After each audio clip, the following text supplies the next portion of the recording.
నమస్తే భక్తి ప్రేక్షకులకి స్వాగతం. కుంభమేళా రాబోతోంది. దీనికి సంబంధించిన అనుమానాలు, నియమాలేంటి? అలాగే ఎప్పుడు వెళ్ళాలి? ముఖ్యమైన తిథులు ఏమన్నా ఉన్నాయా? ఇలాంటివన్నీ కూడా మీకు తెలియజేసేందుకు ఇప్పుడు ప్రస్తుతం మనతో పాటు మన స్టూడియోలో బెనారస్ బాబు గారు ఉన్నారు. వారితో మాట్లాడి పూర్తి వివరాలు తెలుసుకుందాం. నమస్కారం అండి. నమస్తే అమ్మా. సో కుంభమేళా మామూలుగా అయితే వింటూ ఉంటాం. ఇక్కడికి ఎక్కువగా సాధువులు కానీ, అక్కడ తపస్సు లేదా ఇంకా అక్కడి వాళ్ళు కానీ ముఖ్యంగా వెళ్తూ ఉంటారని ఇదివరకు ప్రచారంలో ఉండేది. మామూలుగా మనలాంటి వాళ్ళు లేదా మాలాంటి వాళ్ళు వెళ్ళాలి అని అంటే గనక అది మంచి రోజులుగా చెప్పలేము. ఎందుకంటే మొత్తం వాళ్ళే ఉంటారు గనక మనలాంటి వాళ్ళు వెళ్ళకూడదు, మామూలు జనాలు వెళ్ళకూడదు అనేది కూడా ఒకటుంది. నిజంగానే అది అపోహ. ఇప్పుడు కూడా కొంతమంది వెళ్ళాలి అని అంటున్నారు. కొంతమంది వెళ్ళొద్దు అంటున్నారు. అలాగే కొత్తగా ఫస్ట్ టైమ్ వెళ్ళేవాళ్ళు ఈ కుంభమేళాకి వెళ్ళేప్పుడు ఏవన్నా నియమాలు పాటించాలి అని అంటారా? నారాయణ సమారంభం వ్యాసశంకర మధ్యమాం అస్మదాచార్య పర్యంతం వందే గురు పరంపరాం. మీరు చాలా చక్కని ప్రశ్న వేశారు. కుంభమేళాలో ప్రతి ఒక్కరూ అంటే వీలైనటువంటి వారందరూ కూడా వెళ్ళవచ్చు. ఎటువంటి తప్పు లేదు. ప్రతి ఒక్కరూ అని ఎందుకు చెప్తున్నాము అంటే గనక ఆ ప్రదేశంలో అంత గొప్ప శక్తి ఉన్నది. ఆ ప్రదేశానికి అనేక ప్రదేశాల నుంచి చాలా గొప్ప గొప్ప మహిమాన్వితమైనటువంటి వ్యక్తులు వచ్చి స్నానం చేస్తూ ఉంటారు.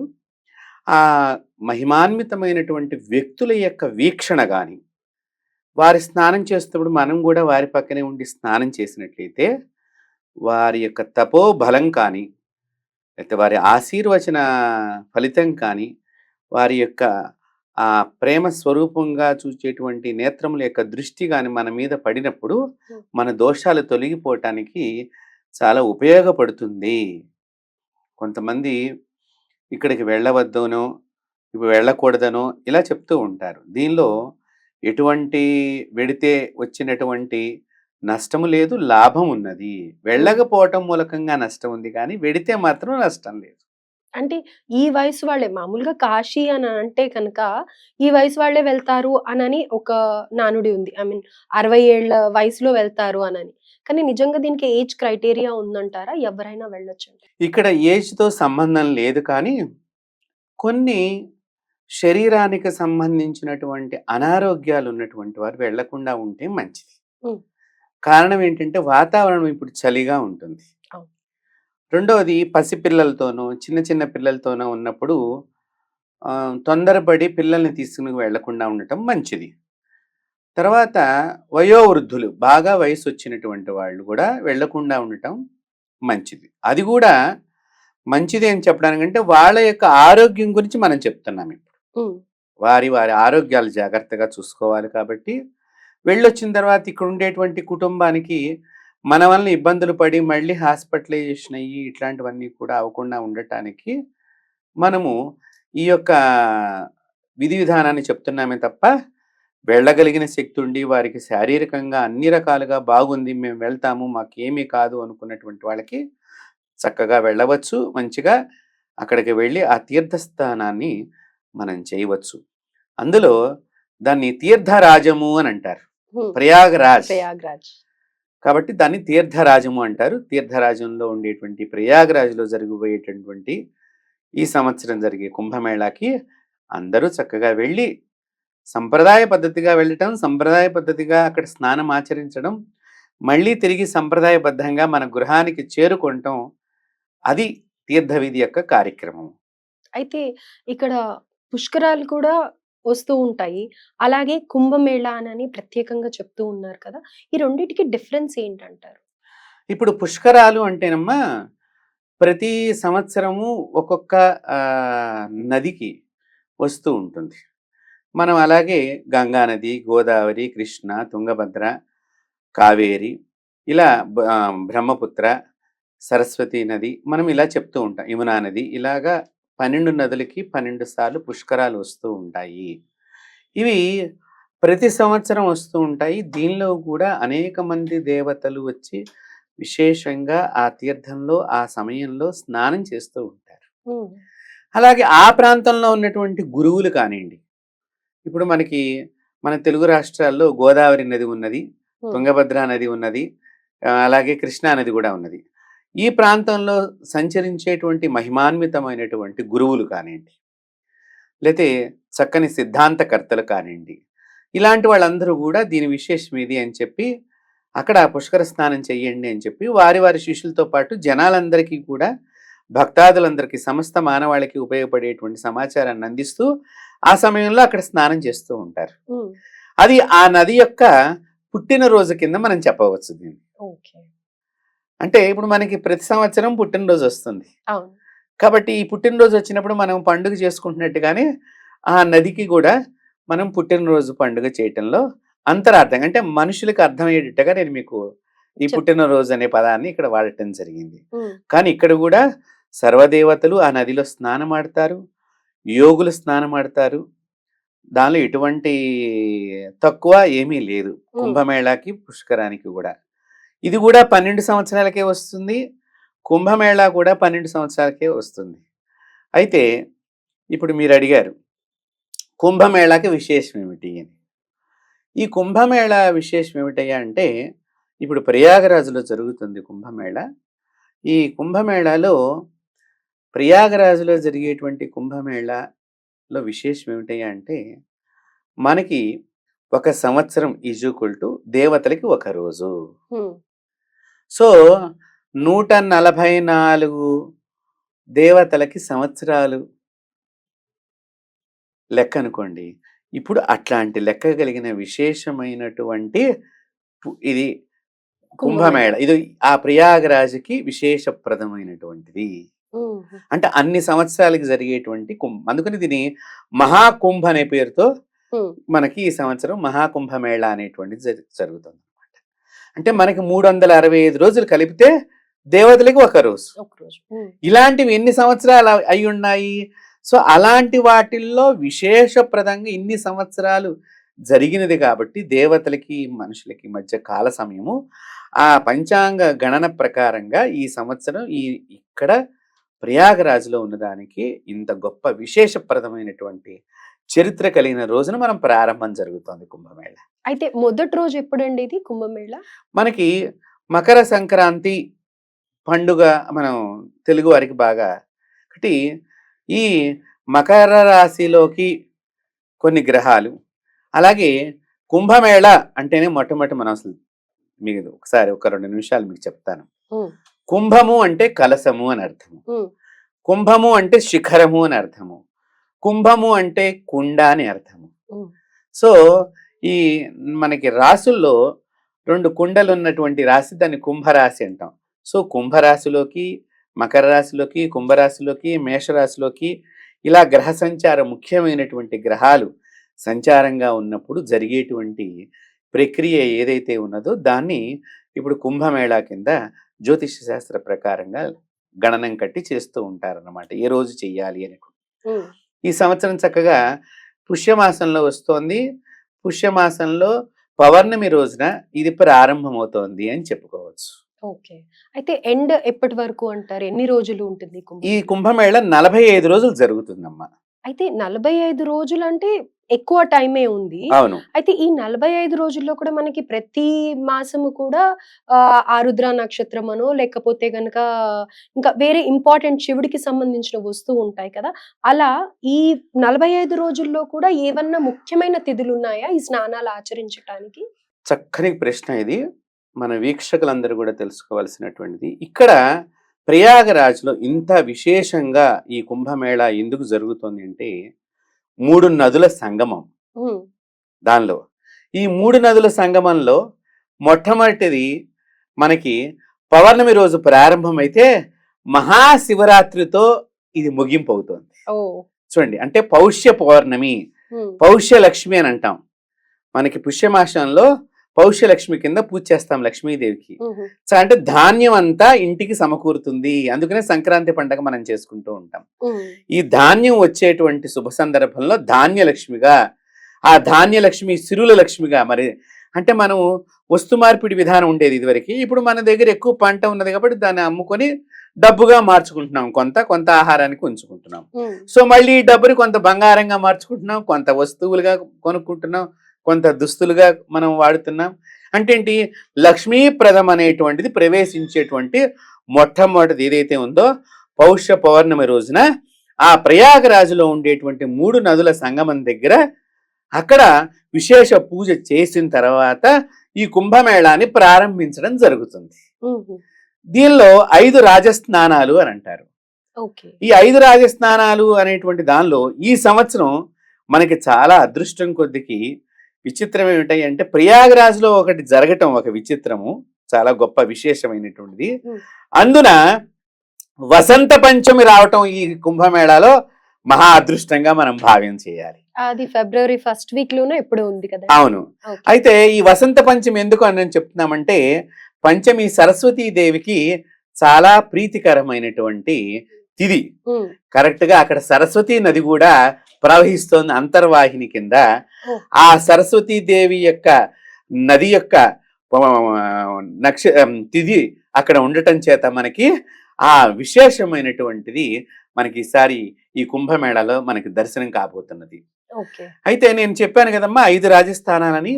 ఈ 5 రాజస్థానాల దగ్గర విశేషం ఏమిటయ్యా అంటే, పౌర్ణమి, వసంత పంచమి, మహాశివరాత్రి, మళ్ళీ ముక్కోటి ఏకాదశి కూడా వస్తోంది. ఇట్లా ఈ ఏకాదశికి సంబంధించిన తిథులు కొన్ని విశేషంగా వస్తున్నాయి. మొత్తానికి మనకి 5 రాజస్థానాల కింద చెప్పడం జరిగింది. కాబట్టి ఈ రాజస్థానాల్లో మనకి విశేషంగా ఏంటి అంటే, హిమాలయాల నుంచి అలాగే హిమాలయాల పైన ఉండేటువంటి గుప్తంగా ఉన్నటువంటి అనేక మంది మహాయోగి పొంగవులు, వారికి ఎంత వయసు ఉంటుందో కూడా తెలీదు. ఒకళ్ళకి 2000 సంవత్సరాలు ఉంటాయి, ఒకళ్ళు 3000 సంవత్సరాలు ఉంటాయి, ఒకళ్ళకి 500 సంవత్సరాలు ఉంటాయి, 200 సంవత్సరాలు ఉంటాయి. ఇలా విశేషంగా ఉండేటువంటి వాళ్ళందరూ కలిసి స్నానం ఆడతారు. అయితే ఇక్కడ ఏమైందంటే, అనేక రకాలైనటువంటి అఘోరీలు వస్తారు. ఇట్లా మనకి హిమాలయాల్లో తపస్సు చేసుకునేటువంటి వాళ్ళల్లో కూడా అఖాడాల కింద విభజన జరిగింది. ఒక్కొక్క అఖాడాకి సంబంధించిన వాళ్ళు కూడా అక్కడికి వచ్చి స్నానాలు చేస్తూ ఉంటారు. సో వీళ్ళకి ఈ పుణ్యమైనటువంటి తిథులంటే చాలా ప్రీతి. ఎందుకు అంటే, ఇప్పుడు మహాశివరాత్రి ఉంది, సాక్షాత్తు పార్వతీదేవితో పరమేశ్వరుడు వచ్చి ఆ రోజు స్నానం ఆడతాడు. అలాగే వసంత పంచమునది, ఆ రోజున తప్పకుండా అమ్మవారు వచ్చి ఇక్కడ స్నానం చేస్తుంది. అలాగే మనం పౌష్యలక్ష్మి పౌర్ణమి రోజున సర్వదేవతలు మొట్టమొదటిగా స్నానం చేస్తారు. కాబట్టి ఇలా దేవతల యొక్క స్నానము, ఋషుల యొక్క స్నానము, ఇలా మహాయోగుల యొక్క స్నానాలు జరగటం మూలకంగా ఆ నది లోపల విశేషమైనటువంటి ఆరోగ్య లక్షణాలు ఎక్కువగా ఉంటాయి. ఆ ఆరోగ్య లక్షణాల వల్ల మనం స్నానం చేయటం మూలకంగా మన శరీరంలో మనం తీర్థం తీసుకుని స్నానం చేస్తాం సంకల్పం చెప్పుకుని. కాబట్టి ఆ తీసుకోవటం మూలకంగా అలాంటి యోగుల ప్రభావం, దేవతల యొక్క స్నానం మూలకంగా ఇంకా అసలు ఏమని చెప్పాలి అంటే, ఈ కుంభమేళ ఎందుకు అంటే, దేవతలకి దానవులకి అంటే రాక్షసులకి యుద్ధం జరుగుతున్నప్పుడు దేని గురించి, అమృతం గురించి. ఆ అమృతం పడిన చోటే ఈ ప్రయాగరాజ. సో అలాంటి అమృతం అయినటువంటిది మళ్ళీ ఆ నదిలో కలుస్తూ ఉంటుంది ఆ సమయంలో.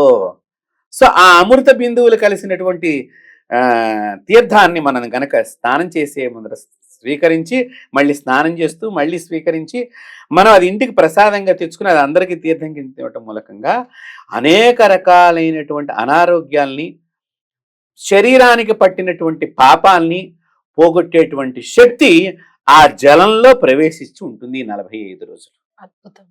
అందువల్ల ఈ కుంభమేళ అనేటువంటిది చాలా విశేషప్రదమైనటువంటిది. అయితే ఇక్కడ మామూలుగా స్నానాలు ఆచరించడానికి వెళ్ళే వాళ్ళకి కొన్ని డౌట్స్ ఉంటూ ఉంటాయి. ఈ మామూలుగానే అర్ఘ్యం వదలడం కానీ, లేకపోతే గనక ఒక సంకల్పం ఇందాక మీరన్నారు చెప్పుకోవడం కానీ, ఇలా కొన్ని విధానాలు ఉంటాయి కదా. సో ఈ కుంభమేళాలో స్నానాలు ఆచరించే వాళ్ళు ఎలాంటి సంకల్పం కానీ, ఏదైనా నియమాలు కానీ ఏమైనా ఉన్నాయంటారు? తప్పకుండా అమ్మా. అక్కడ తీర్థం దగ్గర కొంతమంది బ్రాహ్మణులు ఉంటారు. వారిని గనక మనం వెళ్ళి అడిగితే, అయ్యా మాకు సంకల్పం చెప్పి తీర్థ స్నానాన్ని ఎలా చేయాలో మాకు తెలియచేయండి అని అంటే గనక ఆ బ్రాహ్మణుల సంకల్పం చెప్పి మనకు చక్కగా ఆ సంకల్పం అంతా చెప్తారనమాట. అంటే ఈరోజు ఏ రోజుము, ఏ మాసము, దీనికి ఎంత విశేషం ఉన్నది, దీనిలో మీరు స్నానం చేస్తున్నందుకు ఏ ఏ పాపాలన్నీ తొలగిపోతాయి, హ్మ్. ఎలాంటి దోషాలు తొలగిపోతాయి. ఉదాహరణకి ఇప్పుడు చాలా మంది ఇళ్లల్లో మైలు కలుస్తోంది కదా నాన్న అనేక అవును. రకాలుగా. ఈ మైలు దోషం పోవటానికి కూడా సంకల్పం చెప్పిస్తారు అక్కడ. హ్మ్. అంటే చూడండి ఎంత విచిత్రంగా, అంటే ఎలాంటి మైలు దోషం ఉన్నా కూడా ఒక్కసారి మీరు స్నానం చేస్తే ఆ దోషం పోతుంది అంటే ఎంత గొప్ప శక్తి ఇది. దేవతలు మీరు గనక ఒక్కసారి నేను ఒకళ్ళకి ఫోన్ చేస్తాను మీరు కావాలంటే. నేను కాశీలో గంగ అవతల ఒడ్డున కూర్చుని స్నానం చేసి జపం చేసుకుంటున్న సందర్భంలో హ్మ్. హైదరాబాద్లో ఉన్న ఒక వ్యక్తిని నేను ఇప్పుడు నా దగ్గర ఎవరొచ్చి వెళ్ళారో కనుక్కుని చెప్పవయ్యా అని చెప్పి నేను ఫోన్ చేసినప్పుడు గురువు గారి దగ్గర ముగ్గురు ఆత్మలు వచ్చి నిలబడ్డాయి. హ్మ్. వాళ్ళు చాలా వయస్సు కలిగినటువంటి వారు, వాళ్ళు మామూలు మనుషులు కాదు ఆత్మలంటే అని అతను నాకు వేరే వ్యక్తి ద్వారా ఫోన్లో సమాచారం ఇవ్వటం జరిగింది. ఎలా అది? అదే చెప్తున్నాను కదా, ఇప్పుడు మనం స్నానం మనం జపం చేస్తూ ఉంటే గనక మనకు ఎదురుగుండా తెలుస్తాయి. హ్మ్. హ్మ్. ఇప్పుడు మీరు ప్రయాగ్రాజ్‌లోకి ఎళ్లారనుకోండి, స్నానం చేయటానికి మీరు ఎడతారు. కానీ ఎవరైతే నిజంగా చెప్తున్నాను మన ఛానల్ చూస్తున్నటువంటి వాళ్ళందరికీ గూడా, మీరు ఎంత పవిత్రంగా వెళ్లి ఈ కుంభమేళాలో మీరు స్నానం చేయదలుచుకున్నారో, మీ పెద్దల యొక్క క్షేమం కోరి, గతించిపోయినటువంటి స్వర్గస్థులైనటువంటి వారి గురించి అక్కడ తర్పణం వదలండి. అదే అడుగుదాం అనుకున్నాను. పితృదేవతలకి మరి ఆ చేయొచ్చా? తర్పణం వదిలితే మీ పితృదేవత అక్కడ వేచి చూస్తూ ఉంటారు. మా అబ్బాయి వస్తాడా? లేకపోతే మా అమ్మాయి వస్తుందా? ఏమైనా నా గురించి ఇక్కడ దానం చేయిస్తుందా? తర్పణం వదులుతుందా? ఏమన్నా పిండ ప్రదానం చేయిస్తారా? అంటే మన పితృదేవతలు కూడా ఎదురు చూస్తూ చూస్తా ఉంటారా ఇలాంటి? వాళ్ళు కూడా వచ్చి స్నానం చేస్తారమ్మా. ఓహ్! సర్వులు. అయితే ఇప్పుడు ప్రతి ఒక్కళ్ళకు ఉండే అనుమానం ఏంటంటే, మేము గత కొన్నేళ్లుగా మా ఇంట్లో పెద్దవాళ్ళకి తిథి రోజున ఎలాంటివి ఆచరించట్లేదు అని బాధపడే వాళ్ళు కూడా ఇలాంటి వాటికి ముఖ్యంగా వెళ్ళొచ్చు అని అంటారు. వెడితే చాలా విశేష ఫలితం ఉంటుంది. అయితే ఇక్కడ ఒక చిన్న సందేహం గురుగారు. మరి ఈ ప్రయాగ్‌రాజ్ ఒక్కటే ఉందని అంటారా? లేకపోతే ఇంకా వేరే ప్లేసెస్ కూడా ఏమైనా ఉన్నాయా? ఎందుకంటే అక్కడ పలానా ప్లేస్‌కి ప్రయాగ్‌రాజ్‌కి కొన్ని కోట్ల మంది వస్తున్నారు అననేసి వింటూ ఉన్నాం కదా! మరి ఈ ప్రవాహం, ఈ కుంభమేళా అనేది ఇంకా వేరే చోట్ల కూడా ఉందంటారా? అమ్మ వేరే చోట ఉన్నది కానీ, ఇప్పుడు ప్రస్తుతం మాత్రం కుంభమేళ ఎక్కడ జరుగుతుందో మనం అక్కడికే వెళ్లి స్నానం చేయాలి. హ్మ్. అది ప్రయాగరాజ్‌లో జరుగుతుంది. కుంభమేళ 4 చోట్ల జరుగుతుంది. హుహు. ఒకటి ఉజ్జయిని, ఒకటి హరిద్వారు, హ్మ్. ఒకటి ప్రయాగరాజ, ఒకటి నాసిక్. అయితే మరి వీట్లల్లో చేస్తే మనకు అంత పుణ్యం రాదంటారా? అంటే అక్కడ జరుగుతున్నప్పుడు ఆ ఉజ్జయినిలో ఒకసారి జరుగుతుంది. హ్మ్. అప్పుడు ఉజ్జయిని వెళ్లి చెయ్యాలి. హ్మ్. ఒకసారి హరిద్వార్‌లో జరుగుతుంది. హరిద్వార్‌లో చెయ్యాలప్పుడు. హ్మ్. ఒకసారి మనకి గోదావరి పుట్టిన నాసిక్ త్రయంబకేశ్వరుడి దగ్గర జరుగుతుంది. అక్కడ చెయ్యాలి. ఇప్పుడు ఎక్కడ జరుగుతోంది? ప్రయాగ్. ప్రయాగ్రాజ్‌లో. ప్రయాగ్రాజ్‌లో ఎందుకు జరుగుతోంది? జ్యోతిష శాస్త్రం ప్రకారంగా ఈ నక్షత్రము, ఈ తిథి, ఈ వారము ఇలా కలిసినప్పుడు ఈ నది దగ్గరికి వచ్చి ఆ సమయం ఆగితే అప్పుడు ఆ నది దగ్గర జరిగే కుంభమేళా కింద దాన్ని పరిగణిస్తారు. అయితే మామూలుగా కూడా కాశీ వెళ్ళిన వాళ్ళు ప్రయాగ్‌రాజ్‌లోనే తర్పణాలు కానీ, ఇలాంటి ప్రయాగరాజ్‌లోనే ముఖ్యమైనవన్నీ మనం ఈ చేస్తూ సంవత్సరం ఉంటారు. కుంభమేళాలో ప్రయాగరాజ్‌లోనే పాల్గొనాలి. హ్మ్. ప్రయాగరాజ్‌లోనే స్నానం చెయ్యాలి. ప్రయాగరాజ్‌లోనే తీర్థ విధి గాని ఏదన్నా చేసుకోవాలి పెద్దలకి. ప్రయాగరాజ్‌లోనే దేవతలకి తర్పణం వదలాలి. పితృదేవతలకి తర్పణం వదలాలి. మీ యొక్క మంత్ర దేవతలు ఎవరైతే జపం చేసుకుంటూ ఏదైనా మంత్రాన్ని ఉపాసన చేస్తూ ఉంటే ఆ ఉపాసనా దేవతకు కూడా అక్కడ మీరు తర్పణం వదలటం మూలకంగా చాలా శుభము కలుగుతుంది. అది ఇంత అంత వర్ణనాతీతం. నేను అనుభవించి ఉన్నాను అట్లాంటివి చాలా సందర్భాల్లో. ఇప్పుడు ఇది నేను మూడోసారి కుంభమేళాకి వెళ్ళబోతున్నాను. మేము వసంత పంచమి రోజున అక్కడ స్నానం చేయబోతున్నాం ఈసారి. అద్భుతం అసలు. కాబట్టి ఇది చాలా విశేషప్రదమైనటువంటిది. హ్మ్. ఎందుకంటే దేవతలు కనిపిస్తారు. మనం చూడగలిగిన నేత్రాలు మనకు ఉంటే గనక తప్పకుండా కనిపిస్తారు. హ్మ్. అలాగే ఎక్కడెక్కడి నుంచోనమ్మా అసలు మనకి తెలీదు. కొంతమంది గుప్తంగా వచ్చి స్నానం చేస్తారు మహనీయులు. హ్మ్. గుప్తంగా అంటే ఏంటంటే వాళ్ళ యొక్క సూక్ష్మ శరీరం వచ్చి స్నానం చేసి వెళ్ళిపోతూ ఉంటుంది. ఆహా! దట్ ఈజ్ ఆరా అని అంటాం ఇంగ్లీష్ లో. అవును. సో ఆ ఆరా వచ్చేసేసి స్నానం చేసి వెళ్ళిపోతూ ఉంటుంది అక్కడ. ఇలాంటివన్నీ జరుగుతూ ఉంటాయి. ఇప్పుడు నేను ఇందాక చెప్పాను చూసారా, అలాగే ఆరాలు నేను కాశీలో స్నానం చేస్తున్నప్పుడు ముగ్గురు వచ్చి నిలబడ్డారు. హ్మ్. హ్మ్. అది నేను ఒక అతని ద్వారా నా నా పక్కన అక్కడ మా తెలుసుకున్నాను. శిష్యుడు ఉంటే, అతనేదో ఉపాసన చేస్తున్నాడని అన్నావు కదా! అతను ఇక్కడ ఎవరున్నారో కనుక్కొని చెప్పమని చెప్పు ఇప్పుడు అని చెప్పి నేను అతనికి ఫోన్ చేయమని చెప్పి మా శిష్యుడికి చెప్పినప్పుడు, అతను చేస్తే గురువు గారి దగ్గర ముగ్గురు పవిత్రమైన వాళ్ళు నిలబడ్డారు. పలానా దూరంలో నిలబడ్డారు. నాకు అంతకంటే ఎక్కువ కనిపించటం లేదు. హ్మ్. కానీ గురువు గారికి మాత్రం వాడు సుస్పష్టంగా కనిపిస్తున్నట్టుగా నాకు గోచరం అవుతోంది హ్మ్. అని చెప్పడం జరిగింది. అంటే మీకు కనిపించారా? మీకేం కనిపియలేదు. నాకు కనిపిస్తారు. కనిపిస్తారు. కనిపిస్తారు. సూక్ష్మ శరీరంతో ఉన్న వాళ్ళు కూడా కనిపిస్తారా? కనిపిస్తారు. కనిపిస్తారు. ఓకే. అంటే మనకు తెలిసిపోతుంది. అలా నేను చాలా సందర్భాల్లో చాలా యొక్క ఆహ్, నా అమ్మవారి అనుగ్రహం చేత, మా గురువుల యొక్క అనుగ్రహం చేత, మా తల్లిదండ్రుల యొక్క అనుగ్రహం చేత నేను చాలా వాటిని అలాగా చూడటం జరిగింది. ఆ! చాలా సందర్భాలలో, చాలా చోట్ల అంటే ఒక స్నానమే కాదు. నేను ఒక దేవాలయం దగ్గరికి వెళ్ళినప్పుడు గానియండి, అనేక మంది మహిమాన్వితమైనటువంటి వాళ్ళు అంటే ఏంటంటే, ఇక్కడ ఒకటి గుర్తుపెట్టుకోండి. ఇది అందరికీ కనిపిస్తారా అంటే వారి వారి అదృష్టాలు. ఆ సాధనా బలం. సాధనా బలం ఒకటి ఉండాలి. రెండోది పూర్వజన్మ సుకర్మ వెంటాడుతూ ఉండాలి. మూడవది మీ పూర్వీకులు మీ గురించి తపన పడుతూ ఉంటే తద్దోష పరిహారానికి ఏదో ఒక మహాత్ముడొచ్చి నిన్ను ఆశీర్వచనం చేసి వెళ్ళిపోతూ ఉంటాడు. నీ దోషం పోయినప్పుడు మీ పితృదేవతలు సంతుష్టులై వంశాన్ని అభివృద్ధి చేయటానికి. ఆ! అద్భుతం అసలు. అందువలన మనం ఈ కుంభమేళాకి వెళ్ళి తప్పకుండా ఎవరైతే వెళ్ళగలుగుతారో అందరినీ మనం వెళ్ళమని ఆదేశం కాదు కానీ చిన్నపిల్లలు ఉన్నప్పుడు ఏమవుతుందంటే వాతావరణం బాగుండలేదు. హ్మ్. ఈ కరోనా తర్వాత ప్రతిదానికి కూడా ఇదివరకు తలస్నానాలు మనం రోజు 2, 3 సార్లు చేసినా ఏమయ్యేది కాదని కరోనా తర్వాత ఒక రకమైనటువంటి మనుషుల్లో వీక్‌నెస్ వచ్చేసింది. అవును. ప్రతి సంవత్సరం కూడా మనం చూస్తుంటే గనక వైరస్ రకరకాలుగా పరిణామం చెందుతూ రకరకాలుగా దగ్గులని, జలుబులని, సరిగ్గా తిండి తినలేకపోవటము, కొంతమంది వైరస్ ఎక్కువగా స్ప్రెడ్ అయిపోతూ ఉన్నది. ఉన్న అయితే ఇక్కడ ఇంకొక విషయం ఏంటంటే, ఇప్పుడు సపోజ్ ఒక దీక్షగా వెళ్లి నియమంగా ఈ స్నానాలు ఆచరించాలి అని అనుకునే వాళ్ళు, అక్కడ ప్రయాగరాజ్‌లో అయిపోయిన తర్వాత స్నానాలు ఆచరించిన తర్వాత కాశీ వెళ్ళొచ్చా? లేకపోతే పక్కనే ఉన్న అయోధ్య కానీ, లేకపోతే ఇంకా ఏవన్నా దర్శించుకోవాలి అనుకుంటే వెళ్ళొచ్చంటారా? అంటే మనం ఇక్కడ ఒకటి దృష్టితో 2 కోణాలుగా మనం ఆలోచన చేయాలి. ఇప్పుడు మేము కాశీ వెళ్ళి అక్కడి నుంచి బై రోడ్డు వెడుతున్నాం. ఇక్కడి నుంచి ఫ్లైట్‌లో కాశీ వెళ్ళి బై రోడ్డు ప్రయాగరాజ్‌కి వెడుతున్నాం. హ్మ్. కారణం ఏమిటి అంటే ఖర్చు. హ్మ్.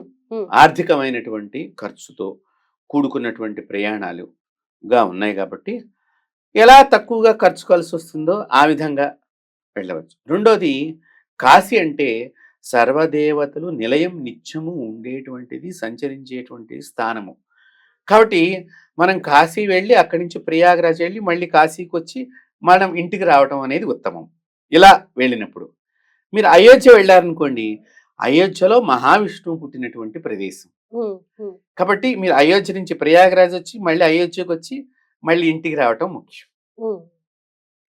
ఎందుకు ఇలా చెప్తున్నాను అంటే గనక, మనం ఈ పుణ్యాన్ని ఏదైతే అక్కడ చేసుకున్నటువంటి మహిమాన్వితులైనటువంటి చక్రవర్తులందరూ కూడా వచ్చి స్నానం చేసే సందర్భంలో ఏ చక్రవర్తి యొక్క దృష్టి నీ మీద పడుతుందో, హ్మ్. ఆ పుణ్యాన్ని మనం ఇంటి దాకా తెచ్చుకుంటానికి ప్రయత్నం చెయ్యాలి. దాంతో మన నెక్స్ట్ జనరేషన్స్ అందరూ కూడా మన బాగుంటారు. గృహము పావనమవుతుంది. మన సంతానం పావనమవుతుంది. మన వంశం వృద్ధి కలుగుతుంది. ఇంట్లో ఉన్న నెగెటివ్ ఎనర్జీ కూడా తొలగిపోతుంది. హ్మ్. రెండోది మనం అక్కడికెళ్ళాం గాబట్టి, ఇక్కడి నుంచి అక్కడికి, అక్కడి నుంచి అక్కడికి ఇలా అన్ని దేవాలయాలు చూద్దామనుకుంటే, శరీరము సహకరించవచ్చు. వాతావరణం బాగుండలేదు హ్మ్. ఒక హ్మ్. రకంగా. కాబట్టి అలసిపోతాము, హ్మ్. నీరసించిపోతాము. తర్వాత కొన్ని అనుకోని ఏమన్నా అడ్డంకులొచ్చినప్పుడు, హ్మ్. ఆడవాళ్ళతో వెళ్ళినప్పుడు, కొన్ని అనుకోని అడ్డంకులొచ్చినప్పుడు, ఆ అడ్డంకొస్తే మళ్ళీ అదంతా కూడా మనం చేసుకున్న మంచంతా కూడా మళ్ళీ ఇబ్బంది వృధా ఎందుకంటే అయిపోతుంది. మన ఇంటి దగ్గర ఉండే వాతావరణం వేరు, ప్రయాణాలలో మనకి అవును. అంత కాబట్టి నేను అందరికీ ఏమని చెప్తున్నానంటే, మీరు వెళ్ళిన వాళ్ళు ఆ తీర్థరాజంలో స్నానం చేసి ప్రయాగరాజులో వెంటనే ఇంటికొచ్చేసేయండి. హ్మ్. మిగతావి కావాలంటే మళ్ళీ ఇంకొకసారి ఎప్పుడన్నా మీరు దర్శనానికి వెళ్ళవండి.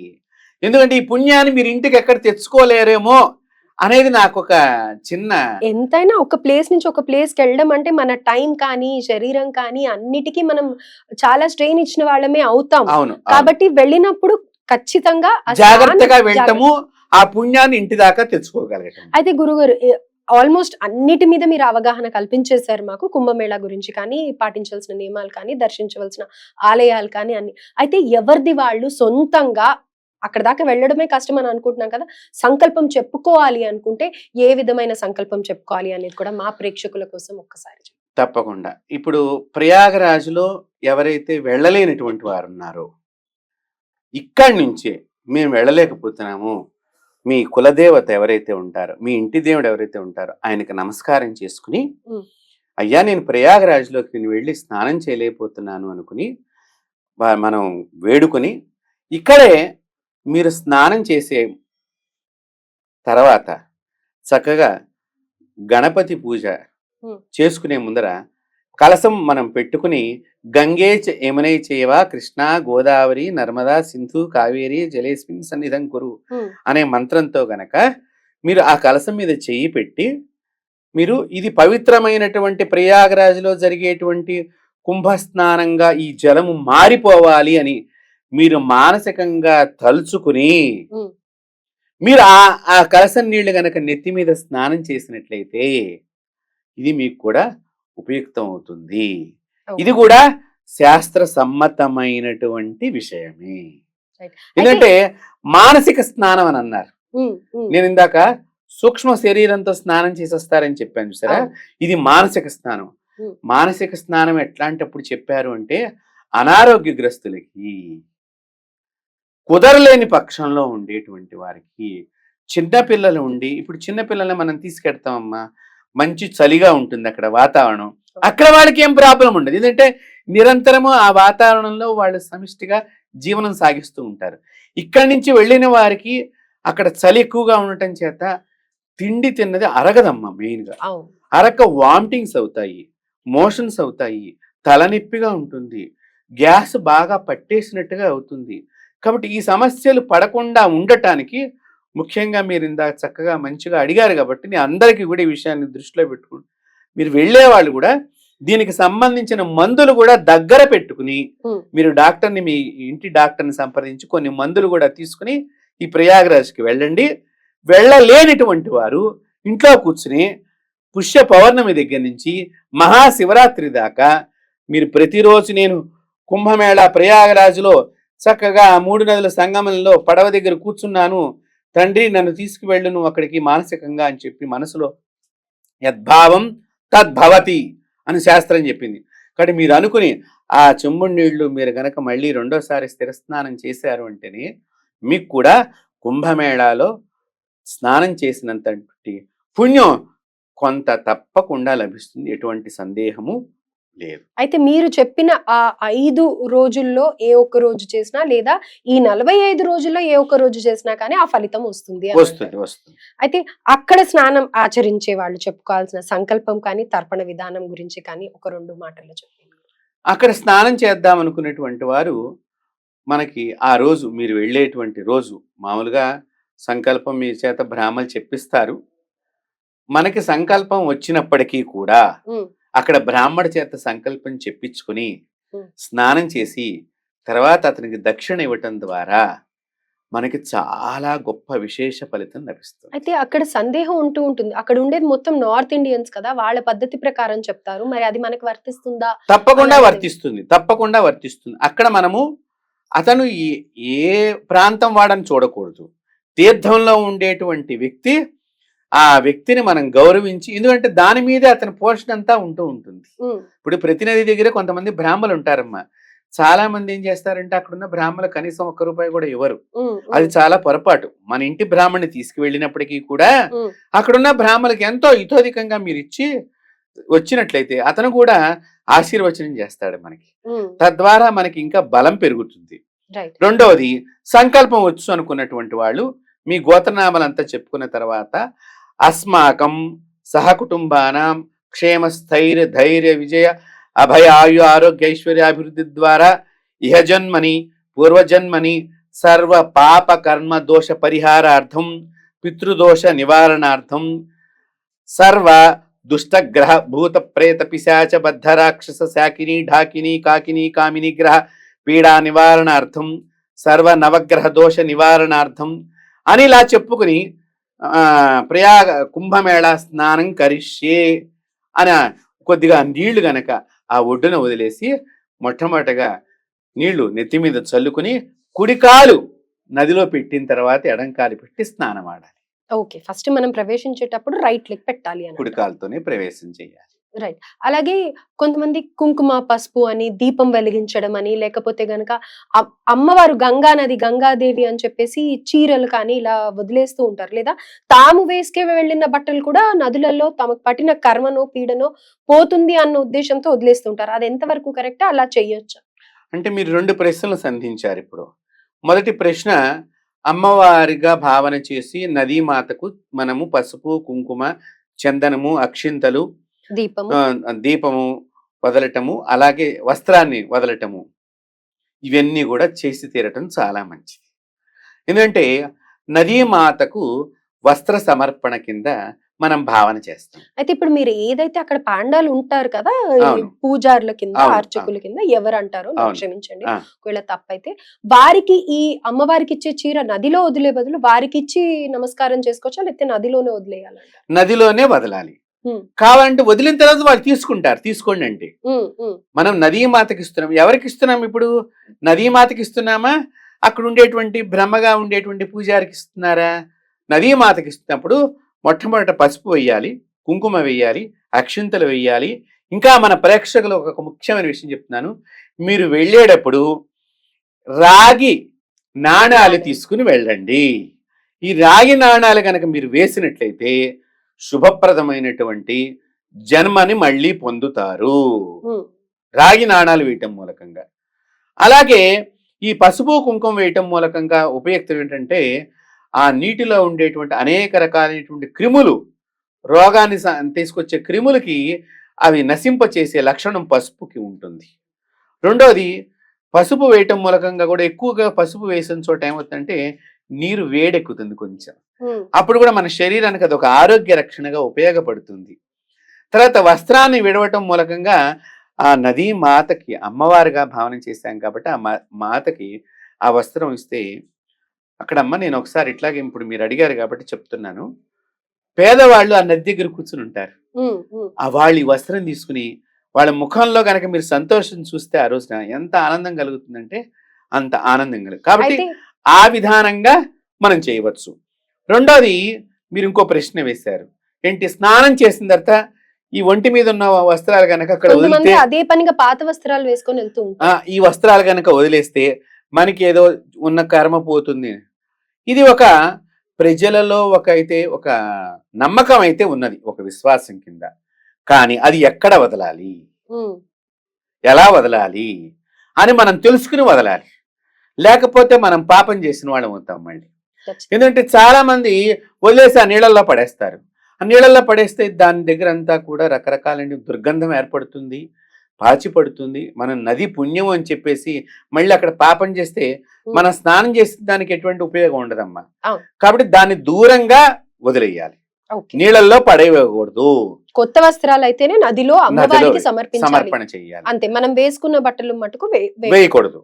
రెండవది, ఇలాగ అందరూ వదిలేశారనుకోండి, గవర్నమెంట్ వారు కూడా అవన్నీ తీసి ఎక్కడన్నా దూరంగా వేయాలంటే ఎంత ఇబ్బంది అవుతుంది. కాబట్టి ఇది ఒక విశ్వాసంలాగా, ఏదో మూఢనమ్మకంలాగా వస్తున్నదే తప్ప వదలాలని మాత్రం ఎక్కడా లేదు. బట్టలు స్నానమైన తర్వాత వదలాలనేటువంటిది ఎక్కడా లేదు.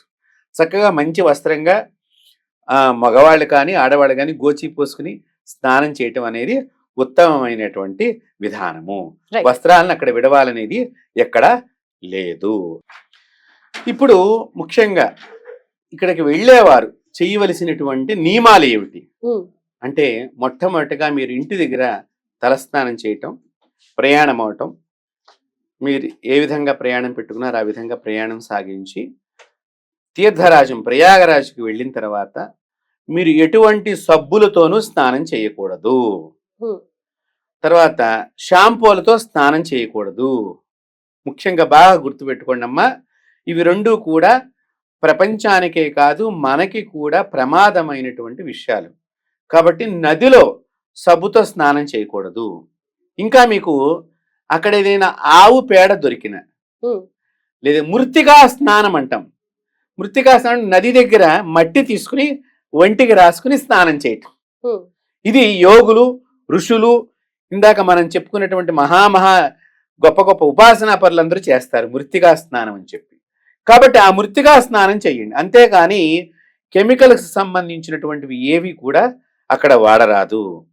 స్త్రీలు చక్కగా మంచి పసుపు పట్టుకెళ్ళండి. పసుపుతో ముఖానికి రుద్దుకోండి, శరీరానికి శుభ్రంగా రుద్దుకుని స్నానం చేయండి, శుద్ధి అయినట్లే అవుతుంది. రైట్. కాబట్టి ఎటువంటి కెమికల్స్ సంబంధించినటువంటి వాడటం కానీ, చాలా మంది ఈ దూకున్న తర్వాత ఆ జుట్టు అంతా కూడా అక్కడ పడేస్తారు. దయచేసి అలా పడవేయవద్దు. ఎంత పుణ్యం అయితే వస్తుందో ఇలాంటి వాటి వల్ల పాపం కూడా వస్తుంది అని వస్తుంది, చెప్తున్నారు. వస్తుందమ్మా. ఇప్పుడు పుణ్యము పాపము అనేటువంటి విషయానికి వస్తేనే ఆ ప్రదేశాన్ని మనం పరిశుభ్రంగా ఉంచడమే పుణ్యం. ఆ, ఆ ప్రదేశాన్ని అపవిత్రంగానో లేకపోతే పరిశుద్ధంగా కాకుండానో చేయటమే పాపము. ఉమ్, ఇంకొకరు వచ్చి అక్కడ స్నానం చెయ్యాలి అంటే అలాంటి ప్రదేశంలో వారు ఎంత ఇబ్బంది పడతారు అనుకుని అందరూ గమనించి ఈ పుణ్య స్నానాలు ఆచరించి మీ పితృదేవతల యొక్క ఆశీస్సులతో పాటు సర్వదేవతా స్వరూపిణైనటువంటి మాంగళ్య గౌరి ప్రయాగరాజులో శక్తిపీఠంగా వర్ధిల్లుతున్నది. అలాగే పంచమాధవుల్లో ఒక మాధవుడు ప్రయాగరాజులో ఉన్నారు.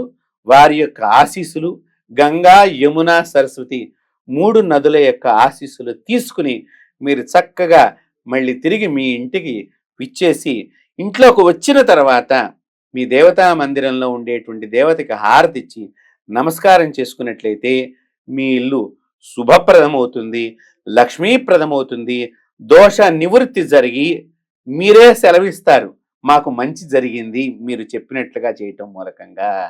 కుంభమేళా నీళ్లు తెచ్చుకున్న తర్వాత వాటికి అంటూ పూజ చెయ్యాలి అని అంటారా? ఏంటి నియమాలేంటి? చాలా చక్కని ప్రశ్న వేశారు.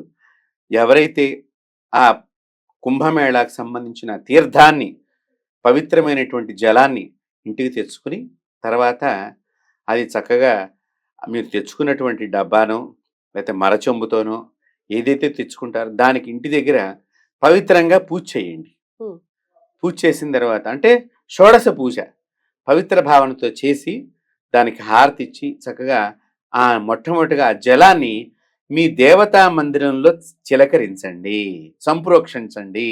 ఉమ్, తద్వారా ఆ దేవతా మందిరంలో ఎప్పుడైనా మైలు తగిలిన దోషం తొలగిపోతుంది. తర్వాత మీ ఇల్లంతా చల్లుకోండి. తర్వాత మీ ఇల్లంతా కూడా పవిత్రం అవుతుంది. ఎవరైతే మీ ఇంట్లో స్నానం చేయకుండా ఉన్నటువంటి వారు ఉంటారో, కుంభమేళాకు వెళ్లకుండా ఉన్నవారు, వారికి అన్ని నీళ్లు గనక ఇచ్చినట్లయితే మీరు పక్కింటి వాళ్ళకు కూడా ఇవ్వవచ్చు, అందరికీ కూడా పంచవచ్చు.